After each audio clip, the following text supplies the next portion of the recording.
This may become the first country in the world to completely disappear from the map of the Earth. The people living here face a future where they will have no home, no land, and no nation to call their own. In response, the government has begun an unprecedented initiative, 3D scanning the entire country. Every house, every building, every tree, plant, and stone is being digitally preserved. For the people of this nation, their land, ocean, and culture are their most valuable treasures. In order to safeguard their identity, the government has also started preparing to transition the country into a virtual world. Namaskar, friends. In the vast expanse of the Pacific Ocean lies one of the smallest countries in the world, Tuvalu. With a population of just about 11,000 people, this island nation is now at the center of a global crisis. Tuvalu is on the brink of becoming the first country in history whose entire population may be forced to abandon their homeland forever. Their fate is not just a local tragedy, but a terrifying warning for all of humanity. We are sinking, but so is everyone else. The driving force behind this crisis is climate change, an existential threat that endangers not only Tuvalu, but the entire planet. But at this moment, no country is facing a greater crisis than this small nation in the Pacific Ocean. To truly understand what is happening in Tuvalu, we first need to understand its location and geography. Tuvalu is an island nation situated in the South Pacific Ocean, right here on the map. The nearest major country to it is Australia. In terms of land area, Tuvalu is the fourth smallest country in the world, after Vatican City, Monaco, and Nauru. The entire nation consists of only 26 square kilometers of land. Tuvalu is made up of 9 very small islands, 6 of which are atolls. Now, what exactly are atolls? To understand this, we need to go back to how they're formed. Atolls are essentially coral islands, but their origins lie in volcanoes. You may already know that many volcanoes exist beneath the surface of the ocean. These volcanic islands are created and destroyed over millions of years due to the shifting of tectonic plates. When a volcanic island slowly cools and begins to sink into the ocean, the surrounding coral reefs remain intact. Over time, these corals continue to grow, while sand, soil, and small stones accumulate on top of them. Gradually, these layers rise above the ocean surface and give birth to atolls. These atolls, when viewed from above, often appear as beautiful ring-shaped islands encircling shallow lagoons, an extraordinary gift of nature, yet incredibly fragile in the face of climate change. These atolls often appear like rings of land with shallow lagoons in between. Many islands in Lakshadweep and the Andaman and Nicobar Islands are also atolls, created in the same way, through the gradual sinking of volcanoes.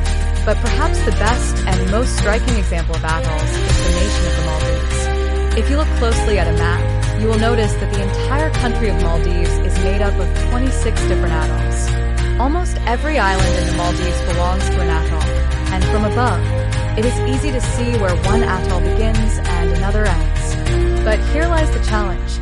Atolls, unlike other types of islands, do not rise very high above sea level. Their elevation is extremely low. For this reason, the Maldives holds the record as the lowest lying country in the world, with an average ground elevation of just 1.5 meters above sea level. Tuvalu shares the same fate. It too is among the lowest lying nations on Earth. The average land elevation of Tuvalu is only 2 meters above sea level, while its highest point is a mere 4.6 meters. This means that even a moderate storm or high tide can flood houses, roads, and farmlands along the coast. A single wave is enough to disrupt life here. The capital island of the Maldives, Malé, is at least relatively broader in size, giving its residents some degree of protection. But for a tiny nation like Tuvalu, where the islands are extremely narrow and fragile, the situation is far more dangerous. But look at the main island of Tuvalu, Funafudi. It is a very long, snake-like island whose width is equal to the width of a river. I mean, look at the drone view of their airport. This airstrip has eaten up half of the island. And this is the reason, friends, that due to climate change, although it will have a bad effect on all these low-lying island countries, but the number of Tuvalu will come first.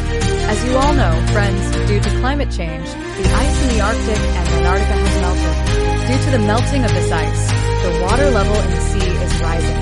And the worst news for Tuvalu is that the sea level in Tuvalu is increasing even faster than the rest of the world. The sea level in Tuvalu is increasing even faster than the rest of the world. According to NASA, between 1993 and 2023, the sea level in Tuvalu increased by 15 centimeters in these 30 years, which was 1.5 times more than the global average. According to NASA's prediction, by 2050, the sea level in Tuvalu will increase by 20 to 30 centimeters, and by 2100, it will increase by 1 meter. Because of this, the frequency and intensity of floods in Tuvalu are projected to rise dramatically. At present, the nation experiences flooding for about 5 days each year. But by 2050, that number is expected to increase to 25 days annually. By the end of the century, in 2100, nearly 100 days of every year, almost one-third of the calendar, could be spent underwater. According to NASA, if climate change continues along its current path, by 2050 most of Tuvalu's critical infrastructure will be regularly submerged during high tides. On the capital island, Punjabi, where nearly 60% of the country's population resides, half of the land will be underwater. By 2100, it is estimated that 95% of the entire country could disappear beneath the waves. When we hear the year 2100, it often feels distant, almost irrelevant, something for future generations to worry about. Many people think, why should it matter? I won't even be alive by then. But the truth is starkly different. Here, we're not talking about a distant future, we're talking about 2050, just 25 years from now. By then, much of Tuvalu's essential infrastructure, roads, homes, hospitals, and schools, will already be underwater. And most of us alive today will be here to witness it. This makes one thing clear. Climate change is not just a problem of tomorrow. It is a crisis of today. And these warnings are not guesses. They are based on precise satellite data and scientific predictions from NASA. This arrangement is known as a climate visa. For the first time in human history, an entire nation has been granted such a provision. The applications for this visa were officially opened on June 16th, and in response, more than 8,750 citizens of Tuvalu applied. That means nearly 82% of the country's population chose this pathway to leave their homeland. But this brings a critical question. How will Australia decide which 280 people are selected each year? Should preference be given to those with higher educational qualifications, stronger job potential, or younger age groups? Australia rejected all of these options because climate change does not discriminate. Its impacts affect everyone equally. To maintain fairness, the government announced that selection would be done through a lottery system. After verifying the documents of all applicants, 280 people will be randomly chosen each year to receive permanent residency. Those selected will enjoy healthcare, education, housing, and employment benefits, the same as Australian citizens. However, one distinction will remain. They will not have the right to vote in Australian elections. If this process continues steadily and 280 citizens migrate annually, then Tuvalu's entire population of 11,000 people could be relocated in less than 40 years. The treaty, officially known as the Falapili Union Treaty, also carries a symbolic and legal safeguard. Even if Tuvalu's physical territory is erased by climate change, Australia has pledged to recognize Tuvalu as a sovereign nation, a country that will continue to exist in international law, even if it no longer exists on the map. Interestingly, the climate visa is not the only pathway for Tuvaluans. Like citizens of many other nations, they also have opportunities to migrate to Australia or New Zealand for education and employment. In fact, many Tuvaluans had already begun migrating even before the climate visa existed. When we calculate these numbers, it turns out that what will happen to Tuvalu? Will this nation still be considered a country once its land has completely disappeared? According to the Montevideo Convention of 1933, where criteria define a sovereign state, a permanent population, a defined territory, a government, and the capacity to enter into relations with other states. But if Tuvalu is swallowed by the ocean, it will lose both its defined territory and its permanent population. Faced with this unprecedented challenge, Tuvalu has appealed to the United Nations to safeguard its sovereign status. The UN has begun discussions on drafting an international treaty that would guarantee recognition of nations threatened by rising sea levels. Tuvalu is also demanding that maritime boundaries be permanently fixed, ensuring that even if the islands vanish beneath the waves, no other country can claim their seas or resources. In anticipation of this future, Tuvalu has taken an extraordinary step. It has amended its constitution, officially declaring itself a virtual state. The amendment asserts that even if the entire landmass disappears, Tuvalu will continue to exist as a country. Its people will retain their citizenship, and its rights as a nation will remain intact. To make this vision possible, the government has launched a groundbreaking project to create a digital copy of the entire country. Through advanced 3D scanning, every house, every tree, every landmark, even stones and beaches, are being preserved in digital form.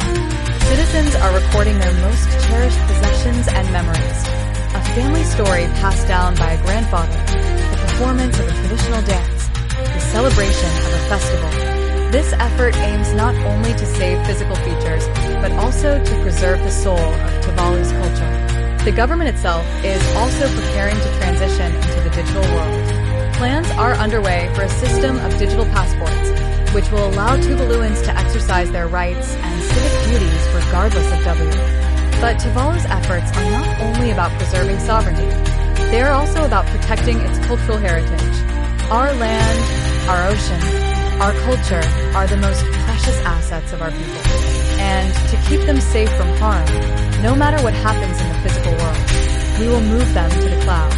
In this way, Tuvalu's soul will remain alive. Through this vision, people who have lost their homeland will still be able to connect with their culture, their traditions, and with each other in a virtual Tuvalu. Already, 25 countries, including Australia and New Zealand, have formally recognized Tuvalu's status as a virtual state. But the tragedy of Tuvalu is not just about one nation. It is a warning for the entire world. Other island nations such as Nauru, Kiribati, and the Marshall Islands are also standing on the edge of the same crisis. And the most heartbreaking reality is this: these nations have contributed almost nothing to the problem of climate change. The real responsibility lies with the industrial giants, the United States, Germany, France, India, China, and others. In fact, the G20 countries alone account for nearly 80% of global carbon emissions. Yet, the ones who suffer the most are the world's smallest, poorest, and least polluting nations like Tuvalu, whose own carbon footprint is almost zero. Tuvalu is quite literally sinking before our eyes. Its struggle is not just about saving a piece of land in the Pacific. It is about saving humanity from the consequences of its own actions. The fate of Tuvalu asks us one powerful question. If we cannot save a nation of 11,000 people from drowning, how will we save the rest of the world? The time for discussion has passed. The time for action is now. Now, Australia's Prime Minister Philip Toe has made it clear. The continued expansion of fossil fuels by industrialized nations is nothing less than a death sentence for countries like Tuvalu. He has vowed that he will not sit quietly while larger nations decide Tuvalu's future. To put it simply, if global emissions continue to rise, Tuvalu will not survive. This naturally raises an important question. Why is Australia so deeply invested in Tuvalu's survival? What does it gain by helping this tiny island nation? There are, of course, humanitarian reasons. Australia sees itself as the big brother to its smaller Pacific neighbors, and offering support is part of that responsibility. But beyond climate concerns, there are also significant geopolitical and strategic interests at play. Australia has signed a legally binding treaty with Tuvalu, one that goes far beyond climate action. Hidden within the agreement is a security clause. Tuvalu cannot enter into any defense or security partnership with another country without Australia's consent. In effect, this clause gives Australia a veto power over Tuvalu's defense relations. Why is this important? Because Tuvalu is one of only 12 countries in the world that formally recognize Taiwan. Tuvalu acknowledges Taiwan as a sovereign nation, not China. Over the years, China has made repeated offers to Tuvalu to switch its recognition. But Tuvalu has resisted, largely due to Australia's before this treaty, Tuvaluan officials had even spoken with China, exploring options. But for Australia, allowing China to gain a foothold in the Pacific would be unacceptable. The Pacific Ocean is a strategic battleground, and Australia and China are direct competitors for influence in the region. By securing this treaty, Australia ensures that Tuvalu will never recognize China and that its alignment will remain firmly with Canberra. But Tuvalu is not alone. It is just one of many low-lying Pacific island nations, WH. And across the Pacific, these vulnerable nations are each fighting for survival in their own way. Take the example of Kiribati. In 2014, the government purchased 20 square kilometers of land in Fiji, with the idea of relocating its population there when their islands eventually sink. The Maldives once considered similar options, at different times exploring the purchase of land in India, Sri Lanka, and Australia. In 2012, they even attempted negotiations with Australia, though those plans ultimately did not move forward. Other nations are turning to nature itself for protection. On the coastlines of Fiji and the Solomon Islands, vast mangrove plantations are being cultivated. These mangroves serve a dual purpose. They prevent coastal erosion while also acting as a natural barrier against ocean waves. In some cases, they can reduce the height and impact of waves by as much as 66%. Similarly, efforts are underway to restore coral reefs, which absorb wave energy before it reaches the shore, reducing coastal damage. Many island nations, such as the Marshall Islands, Tonga, Fiji, and the Solomon Islands, have also constructed seawalls, much like Tuvalu, in an attempt to hold back the encroaching sea. All of these strategies, whether buying land abroad, restoring reefs, planting mangroves, or building seawalls, are attempts to buy time. They may save lives and land for a while, but they cannot guarantee a secure future. One difficult truth remains: these nations do not have unlimited resources. At some point, they will be forced to make heartbreaking decisions about which islands to protect and which to let go to the ocean. The story of Tuvalu is not just about one nation's struggle. It is a warning for millions of people worldwide. If you believe you are safe because you do not live in these small island states, think again. By 2050, nearly 800 million people around the globe will face the threat of rising seas. The cities most at risk are not in the Pacific, but in ACI. On this map, you can see how many regions of the world are at risk from rising seas. If you live in any of these areas, the threat of flooding will grow year after year. By 2050, the global economic cost of sea level rise is projected to reach $1 trillion, an enormous burden on humanity. But beyond the numbers, ask yourself, what if it was your home that vanished beneath the waves? There is only one solution. The world must unite to fight climate change. Every nation, every person has a role to play. We must rapidly cut down our dependence on coal, oil, and gas, and transition all energy systems to renewable sources. Around the globe, coal power plants must be shut down and cleaner, sustainable alternatives must take their place. Because climate change is not just another issue, it is the defining battle of our generation.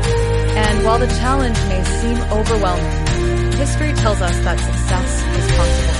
Humanity has faced a global environmental crisis before, the ozone hole. You may remember reading about it in school. Back then, nations came together, set aside their differences, and collectively solved the problem. That story proves one thing: when united, the world can act and win. If we could save the ozone layer, we can fight climate change too. The only question is, will we act in time?